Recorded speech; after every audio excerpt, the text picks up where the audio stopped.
ಪಿತನ ಸುತನ ಮತ್ತು ಪವಿತ್ರಾತ್ಮರ ನಾಮದಲ್ಲಿ ಆಮೆನ್. ಸಿಂಹದ ಮೇಲೂ ಸರ್ಪದ ಮೇಲೂ ನಡೆದೇ ಸಾಗುವೆ, ವೈರಿಯ ಸಕಲ ಶಕ್ತಿಯ ಜಯಿಸಲು ಅಧಿಕಾರ ನಮಗುಂಟು. ಹಲ್ಲೆಲೂಯಾ ಆನಂದವೇ, ಹಲ್ಲೆಲೂಯಾ ಆನಂದವೇ, ಸ್ತುತಿಸುವೆ ಸ್ತುತಿಸುವೆ ಸ್ತುತಿಸುತ್ತಲೇ ಇರುವೆ. ಪ್ರಭು ಕ್ರಿಸ್ತರಲ್ಲಿ ಆತ್ಮೀಯ ಸಹೋದರ ಸಹೋದರಿಯರೇ, ಈ ದಿನದ ಮುಂಜಾನೆಯ ಜೀವಸ್ವರ ನೀತಿವಂತರ ಇನ್ನೊಂದು ಪಾಯಿಂಟ್ ಸಿಕ್ತು, ಆದ ಕಾರಣ ಅದನ್ನು ಕಂಟಿನ್ಯೂ ಮಾಡಿದ್ದೀನಿ. ಕೀರ್ತನೆ 64 ವಚನ 10. ಹರ್ಷಿಸಲಿ ಸಜ್ಜನರು ಪ್ರಭುವಿನಲ್ಲಿ, ನೀತಿವಂತರು ಕರ್ತರಲ್ಲಿ, ನೀತಿವಂತರು ಪ್ರಭುವಿನಲ್ಲಿ ಸಂತೋಷಿಸಲಿ, ಉಲ್ಲಾಸಿಸಲಿ, ಆನಂದಿಸಲಿ ಎಂಬುದಾಗಿ. ಕಾರಣ ನೀತಿವಂತರ ಸಂತೋಷ ದೇವರೇ ಆಗಿದ್ದಾರೆ. ನನ್ನ ಯೇಸು ನನ್ನ ರಕ್ಷಕ, ನನ್ನ ಯೇಸು ನನ್ನ ಸಹಾಯಕ, ನನ್ನ ಯೇಸು ನನ್ನ ನೀತಿಯಾಗಿದ್ದಾರೆ. ಆದ ಕಾರಣ ಸಂತ ಪೌಲರು ಹೇಳುತ್ತಾರೆ, ಪ್ರಭುವಿನಲ್ಲಿ ಆನಂದಿಸಿ. ಮತ್ತೊಮ್ಮೆ ನಿಮಗೆ ಹೇಳುತ್ತೇನೆ, ಪ್ರಭುವಿನಲ್ಲಿ ನೀವು ಆನಂದಿಸಿರಿ. ಪ್ರಭುವನ್ನ ಯಾರು ತನ್ನ ರಕ್ಷಕನನ್ನಾಗಿ ಅವರ ನೀತಿಯನ್ನು ಆಶ್ರಯಿಸಿಕೊಂಡಿರುತ್ತಾರೋ ಅವರಲ್ಲಿ ದೇವರ ಸಂತೋಷ ಕಾರ್ಯ ಮಾಡುತ್ತದೆ. ಬನ್ನಿ, ಯಾತಕ್ಕಾಗಿ ಇಲ್ಲಿ ನೀತಿವಂತರು ಪ್ರಭುವಿನಲ್ಲಿ ಸಂತೋಷಿಸಲಿ ಎಂಬುದಾಗಿ ಕೀರ್ತನೆಗಾರ ಹೇಳುತ್ತಾರೆ ಎಂಬುದನ್ನು ಧ್ಯಾನಿಸೋಣ. ಶತ್ರುಗಳ ವಿರುದ್ಧ ಸಹಾಯ ಕೋರಿಕೆ. ಕಿವಿಗೊಡು ದೇವ, ನನ್ನ ಆತ್ಮದ ಮೊರೆಗೆ, ಕಾಪಾಡು, ಶತ್ರುಗಳ ಭಯವಿದೆ ನನಗೆ. ಇವತ್ತು ಭಯ ಪಡಬಾರದು ಎಂದು ನಾವು ಹೇಳಿದರೂ ಸಹ ಮನುಷ್ಯರಲ್ಲಿ ಸಹಜವಾಗಿ ಭಯ ಉಂಟಾಗುತ್ತದೆ, ತೊಂದರೆ ಇಲ್ಲ. ರೋಗದ ಭಯ, ಶತ್ರುಗಳ ಭಯ, ಸಾಲದ ಭಯ, ಮಕ್ಕಳ ಭವಿಷ್ಯದ ಭಯ, ನಾನಾ ವಿಧವಾದ ಭಯಗಳು ನಮ್ಮಲ್ಲಿ ಕಾರ್ಯ ಮಾಡಬಹುದು. ಆದರೆ ನಮ್ಮ ಭಯವನ್ನು ಧೈರ್ಯವಾಗಿ ಸಂತೋಷವನ್ನಾಗಿ ಮಾರ್ಪಡಿಸುವ ಯೇಸುವಿನ ನೀತಿಯನ್ನು ನಾವು ಆಶ್ರಯಿಸಿಕೊಂಡಿರುವಾಗ ಧೈರ್ಯದಿಂದಿರೋಣ. ತಪ್ಪಿಸೆನ್ನನು ಕೆಡುಕರ ಕುತಂತ್ರದಿಂದ, ಕಾದಿರಿಸೆನ್ನನು ದುರುಳರ ದೊಂಬಿಯಿಂದ. ಕೆಡುಕರ ಕುತಂತ್ರದಿಂದ ನನಗೆ ವಿರುದ್ಧವಾಗಿ ಶತ್ರುಗಳು ಒಳಸಂಚು ಮಾಡಿದ್ದಾರೆ, ನನಗೆ ವಿರುದ್ಧವಾಗಿ ಶತ್ರುಗಳು ರಹಸ್ಯವಾಗಿ ಸಮಾಲೋಚನೆ ಮಾಡಿದ್ದಾರೆ, ನನ್ನ ನಾಶನಕ್ಕಾಗಿ ಅವರು ಕಾದು ನಿಂತಿದ್ದಾರೆ. ಅಂಥ ಶತ್ರುಗಳ ಒಳಸಂಚುಗಳಿಂದ, ಕುತಂತ್ರಗಳಿಂದ ನನ್ನನ್ನು ರಕ್ಷಿಸು ಎಂಬುದಾಗಿ. ಈ ವಾಕ್ಯ ಇವತ್ತು ನಿಮಗೂ ಸಹ ಆಫೀಸಲ್ಲಿ ನೀವು ಒಳ್ಳೆಯದಾಗಿ ಕೆಲಸ ಮಾಡುವ ವ್ಯಕ್ತಿಗಳಾಗಿದ್ದರೂ ಸಹ ನಿಮ್ಮ ವಿರುದ್ಧವಾಗಿ ಯಾವುದೋ ಒಬ್ಬ ಮನುಷ್ಯನ ಮೂಲಕ ಕುತಂತ್ರ ನಡೀತಾ ಇರಬಹುದು. ನಿಮ್ಮ ಕುಟುಂಬಗಳಲ್ಲಿ ನೀವು ಎಷ್ಟೋ ಪ್ರಾಮಾಣಿಕರಾಗಿ ಜೀವಿಸುತ್ತಿದ್ದರೂ ಸಹ ನಿಮ್ಮ ನಾದಿನಿ, ಅತ್ತೆ, ಈ ಸಂಬಂಧಗಳ ಮೂಲಕ ನಿಮ್ಮ ವಿರುದ್ಧ ಒಳಸಂಚು, ಕುತಂತ್ರ, ನೀವು ಏಳಿಗೆಯಾಗಬಾರದು, ನೀವು ಅಭಿವೃದ್ಧಿಯಾಗಬಾರದೆಂದು ಕುತಂತ್ರಗಳು ನಡೆಯುತ್ತಾ ಇರಬಹುದು.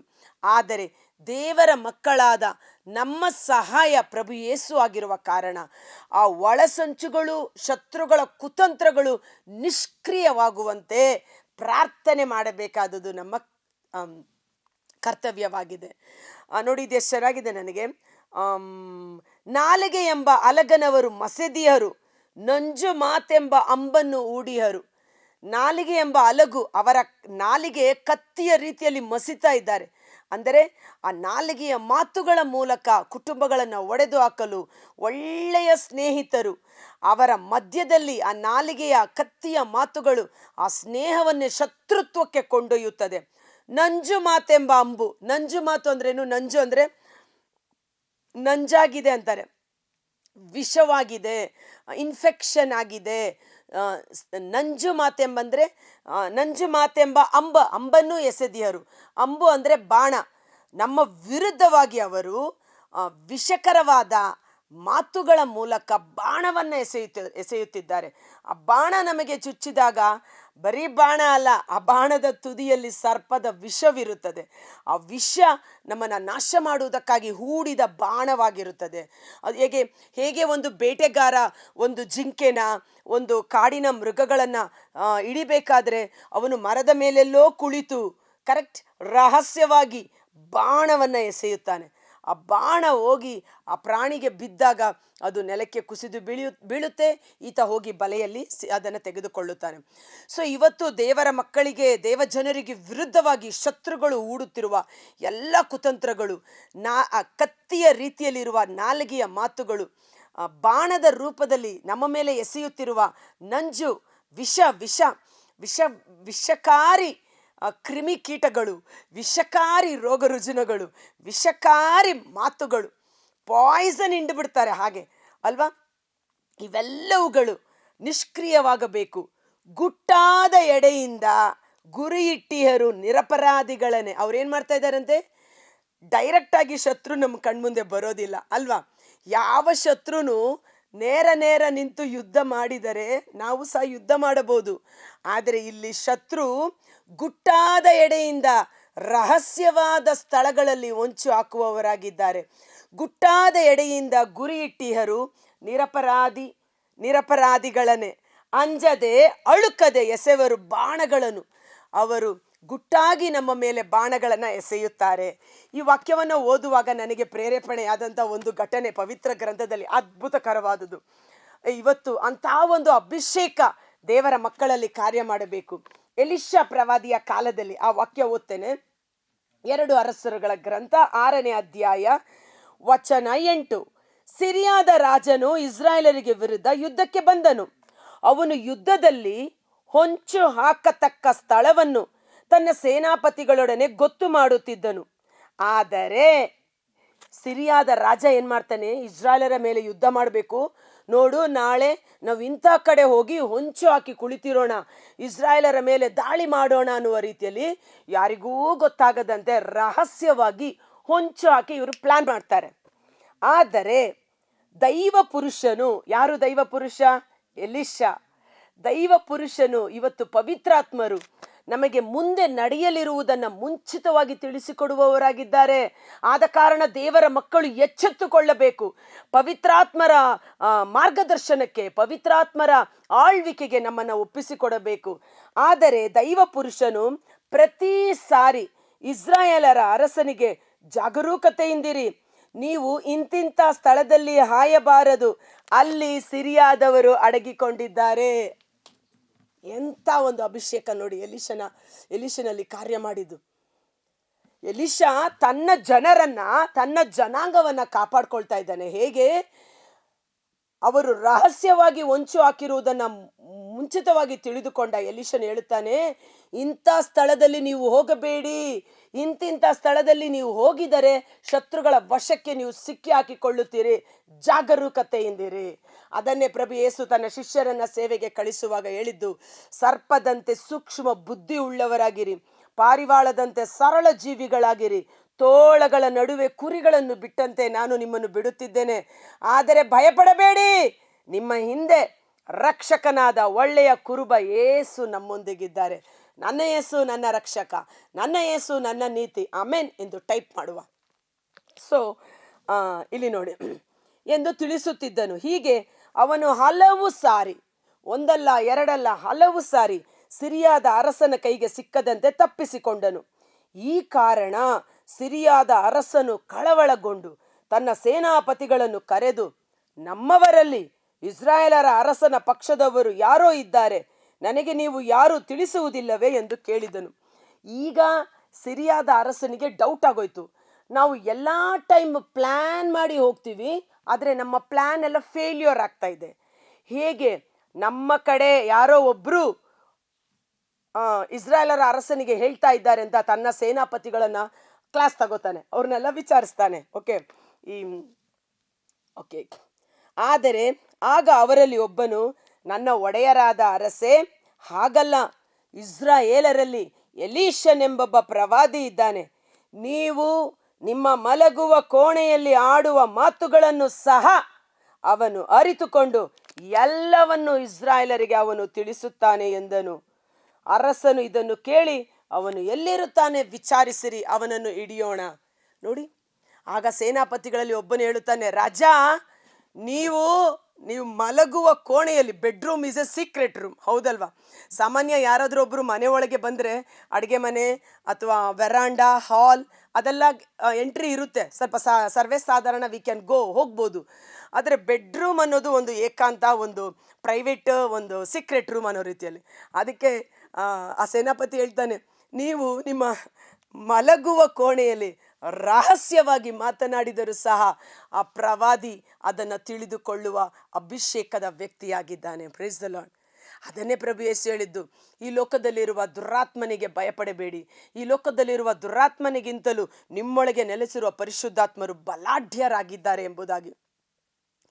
ಸೊ ಆ ಶತ್ರುಗಳ ರಹಸ್ಯ ಮಾತುಗಳನ್ನು, ರಹಸ್ಯ ಒಳ ರಹಸ್ಯಗಳನ್ನು, ಕುತಂತ್ರಗಳನ್ನು, ಗೂಢಾಚಾರವನ್ನು ಅರಿತುಕೊಂಡು ದೇವ ಮಕ್ಕಳನ್ನು ಎಲೀಷ ಪ್ರವಾದಿ ಕಾಪಾಡ್ತಾನೆ. ಓಕೆ,